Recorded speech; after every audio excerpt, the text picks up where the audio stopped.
Welcome, ocean lovers. I think, as Vap said, we got the A team out there, and I'm not just talking about the athletes. All of you are the A team, and so many of you have supported this event for so many years, and I can't thank you enough.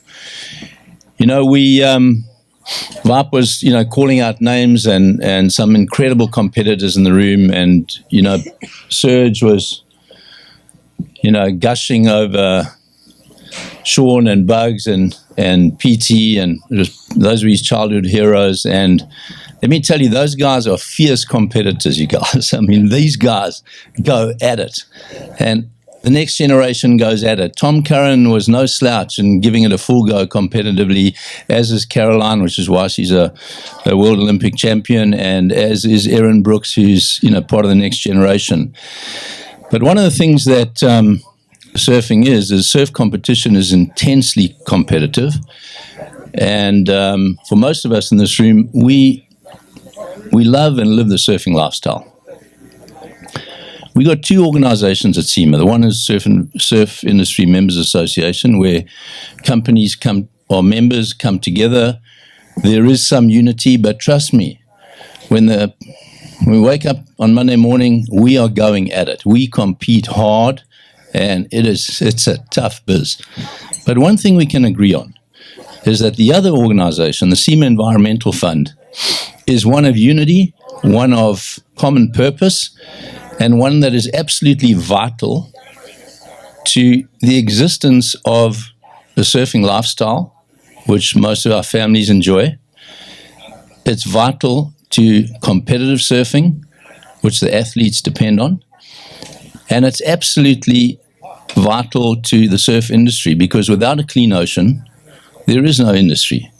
There is no opportunity to participate in the incredible pursuit that surfing is. And I think it's sort of this event is probably the premium social event on the surf calendar globally, and has been for many years. And the purpose of this event, the purpose of this organization, is to ensure that future generations have the opportunity to enjoy the lifestyle and to compete the way we compete. We cannot take these things for granted. We saw some amazing imagery of whales, and my son and his family are on Maui at the moment, and we keep getting amazing Instagram posts of my little 2-year-old grandson with a Hawaiian green sea turtle right in the inside, crystal clear water. But we can't take these things for granted. It can be gone tomorrow like that. And if there's ever a time in recent memory that it's going to be we the people that have to come together to ensure environmental stewardship, now is that time. So I ask all of you to not take the ocean for granted. Don't take your lifestyle for granted, because it can be gone tomorrow. This organization, we've supported multiple organizations, probably a total of 20 over the years. But generally, our fundraising efforts annually go to somewhere in the 12 to 14 organization range. And some people say, look, it's too much. There's too many organizations we're supporting. There's no such thing as too many organizations, to me, doing great work to protect the environment and certainly protect the ocean.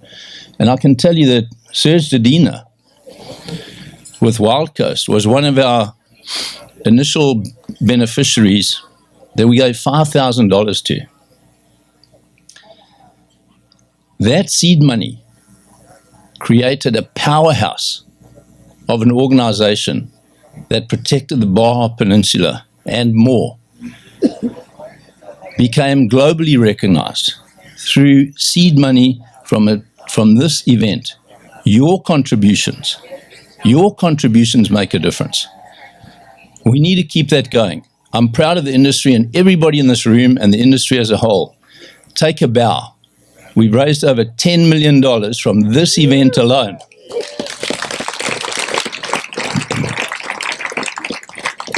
And that doesn't count the individual contributions and activities that the independent surf companies get involved in, which is which is significant in the overall scheme of things. So I think it's an incredible effort.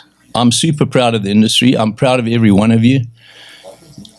Every contribution, whether it's buying a ticket, whether it's contributing what you can from your company for silent auction items, makes a difference. And this year we will hope to raise let's just say a record amount of money post-COVID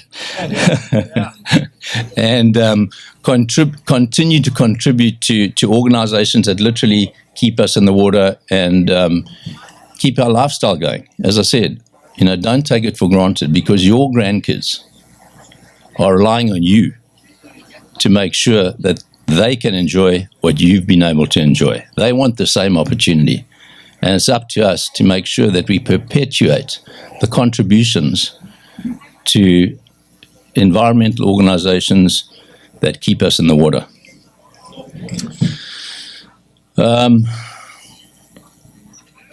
So if you were active on the silent auction, I really appreciate it. Unfortunately, I was unable to bid because those QR codes are above my pay grade. So you weren't competing against me, and sometimes I can be a fierce competitor in those silent auctions. But I appreciate the contributions, and Vap and Hannah and I will have a debate post this event regarding QR codes or not in the future. I got nothing. I came away with nothing. Look, I also just want to say how great it is to be back here at the ranch. Serge mentioned it's just this incredible environment, and a huge thanks to Mark, Christy, and Letitia, to Kurt Dorkman and the management team at the ranch. You're always so incredibly welcoming, and just great to be back here in this sort of really natural environment. And we really appreciate the support from the ranch and owners and management. Of course, I've got to give a big shout out to Audi, Vince Scandone, last year's Environmentalist of the Year. Audi have been an incredible partner. An incredible partner not to SIMA, an incredible partner to the environment. An incredible partner who've donated 16 cars. Wow. One company. Yeah.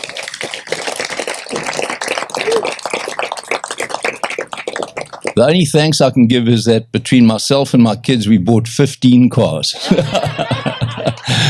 Not at this event, but I'm trying to sort of keep pace with the run rate here. But no, listen, Audi make incredible cars. I was telling someone at our table tonight. I remember, pre-COVID, we hadn't moved to the ranch yet, and I think we were at the Ritz, and I think it was Vap that borrowed the R8. Oh, yeah.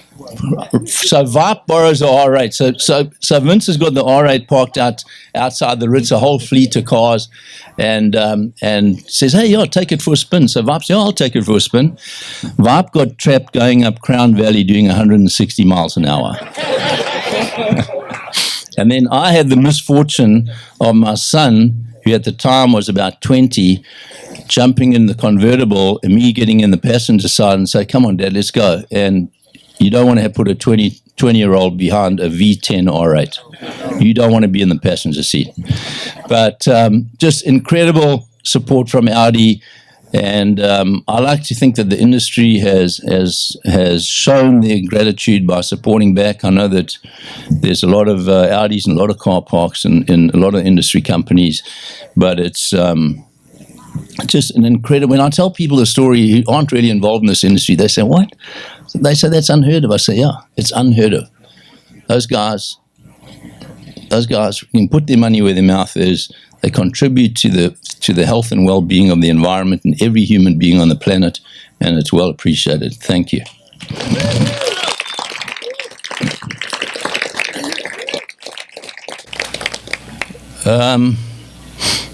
Then to just a couple more thanks to our donors, the Oceana, who we have a long relationship with and have been incredible partners with us.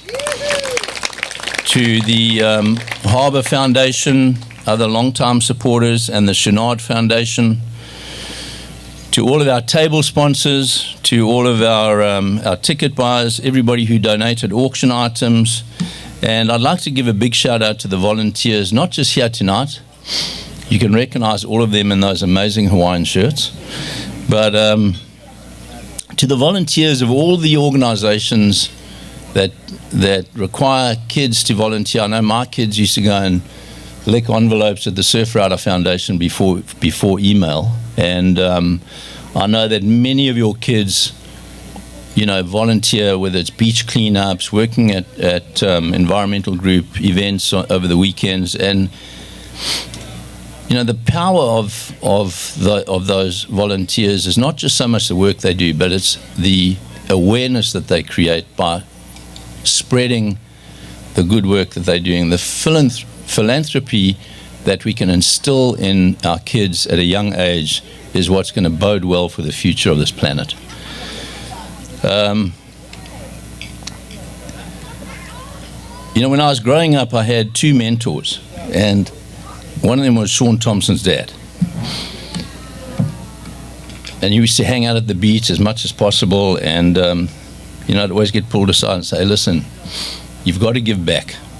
So I said, oh, what do you mean? I say, look, you need to give back, you need to contribute to the well-being of the sport and the industry, and the healthier that is, the more successful you're going to be in terms of competing for what you want to achieve, whether it's in competitive surfing or on the business front.